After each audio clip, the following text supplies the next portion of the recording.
everybody. I apologize for my absence during the holidays. Part of it was due to wanting to spend some time with friends and family. You know, have been working so much here lately that I just have not had time to really, spend that time. On top of that, as you might notice by my voice, I have been battling the flu for the past week, and I'm still not quite fully recovered, but I've been kind of jonesing to get back on here and do another video for you guys. So I've had quite a bit that I've wanted to talk about, but we're going to talk about the broker financial rule deadline. It's been delayed despite trucker opposition. The deadline for complying with major provisions of a rule aimed at protecting trucking companies against unpaid claims from brokers will be pushed back a year despite strong opposition from owner-operators. In a notice posted Monday, I guess it would be this past Monday, because today's Monday, the FMCSA confirmed it will extend the deadlines for 3 provisions in its broker and freight forwarder financial responsibility rule. It gave the public 26 days to respond to the planned extension, which it proposed back on November 4th.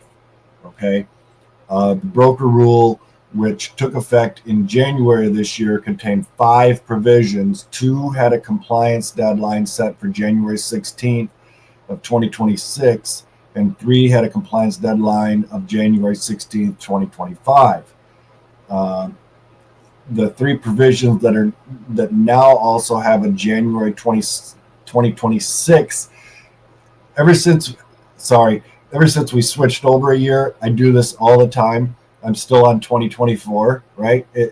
I don't know about you, but for me, it seems like it takes me like a week and a half to kind of get that change done. So those deadlines are immediate suspension of broker, freight forwarder operating authority. When a broker or freight forwarder's available financial security falls below the $75,000, the FMCSA will suspend its operating authority registration. Surety or trust responsibilities in cases of broker, freight forwarder financial failure or insolvency.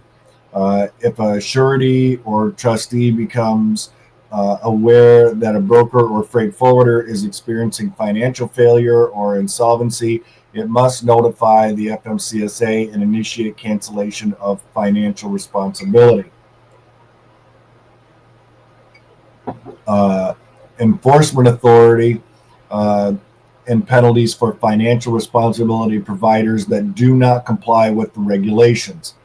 After notice and an opportunity for a hearing, surety companies or financial institutions that violate the regulation will be ineligible to provide financial responsibility for 3 years and may be subject to civil penalties. I'm going to take a quick break, rest my voice here for just a quick second, and I'll be right back. Okay, so you've heard me talk about Operfi on the show from time to time, and we've even had the pleasure of having Tom and Danny from Operfi on the show. But did you also know that Operfi offers a fuel card, same-day instant payments with their tank card? You get factoring rebates when you submit an invoice. Each time you spend on the tank card on things like fuel, corporate expenses, and even ATMs, you earn a bigger rebate. There's also no bank holiday restrictions. Operfi also offers a training academy, veteran discounts, free 24/7 credit checks, a huge vendor network, and more. They also don't have any minimums or long-term contracts. Once you're onboarded, you'll be educated on Operfi's processes and how they work to grow your operation. Click the link in the description below. You'll thank me later. Okay, we're back. The reason for extending the compliance dates, the agency stated in November, is that its new registration system for monitoring motor carriers and freight brokers, which will replace the current unified registration system, is not expected to be available before January 16th of this year. Okay. This extension would create a single compliance date for all provisions in the rule, allow the FMCSA to implement the new online registration system for filters to use, or for filers to use, I'm sorry, and ensure that filers are familiar with the online registration system and able to perform all duties mandated by the rule prior to the compliance date. Okay. But representatives of owner operators and small business truckers, notably the National Owner Operators Association and the Owner Operators Independent Drivers Association, warned that delaying the three provisions would continue to expose drivers to the financial risks of fraudulent or failing brokers. Okay. Now, quick point on that is, with fraudulent, okay, I can see if it was a failing broker, right? There might be their credit score and their credit check might still initially show okay, until that kind of catches up. But fraudulent, you need to be doing checks as a motor carrier on the broker you plan to do work with. Again, I've posted in the group that it's too late to credit check your broker after you've already delivered the load, right? So this is why, using a company like Operfi to run credit checks on them is, it's kind of a no-brainer in my mind, to make sure that you don't get scammed, right? I've talked to too many carriers over the years, especially within the last couple of years, where it seems like, fraud has become so rampant. And so much of it could have been avoided, had they been using Operfi, right, and running those credit checks. So if you're looking for factoring, by all means, I love those guys over there, right? I can't say enough about them. Obviously, there's a link in the description below. Let's see, where did I leave off?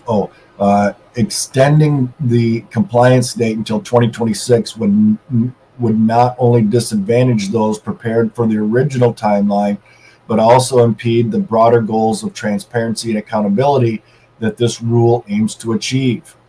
Okay. And that was from the NOOA.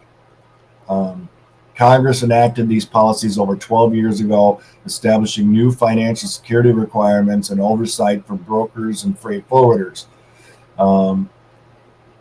In response, the FMCSA recognized that motor carriers would prefer the immediate suspension provisions to take effect as originally scheduled because of the deterrent effect on brokers who fail to pay carriers and continue to accrue claims.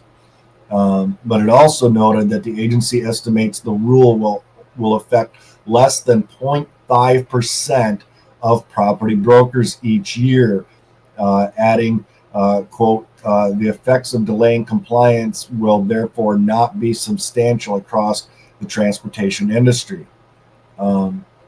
The other two provisions contained in the broker financial responsibility rule, which were approved in a January 16, 2026 compliant date, pertain to broker freight forwarding trust funds. Okay. What are your thoughts on this? Do you think that the FMCSA is doing enough? Do you think that this delay, is truly going to hurt carriers? I love everybody's feedback on everything. Again, I apologize for my voice. I can't really help it right now. Hopefully in the next couple of days, I'll be back to normal and everything. But yeah, it's been kind of a bugger. Everybody else seemed to get the flu and it only lasted for a day or two. And I hardly ever get sick, right? And so I guess that's one of the consequences. When I do get sick, I get sick for a longer period of time. Of course, if you ask my wife, she calls it man sick, right? I'm just a whatever. But anywho, I appreciate y'all. And and we will see you back here next time. All right. Have a good week.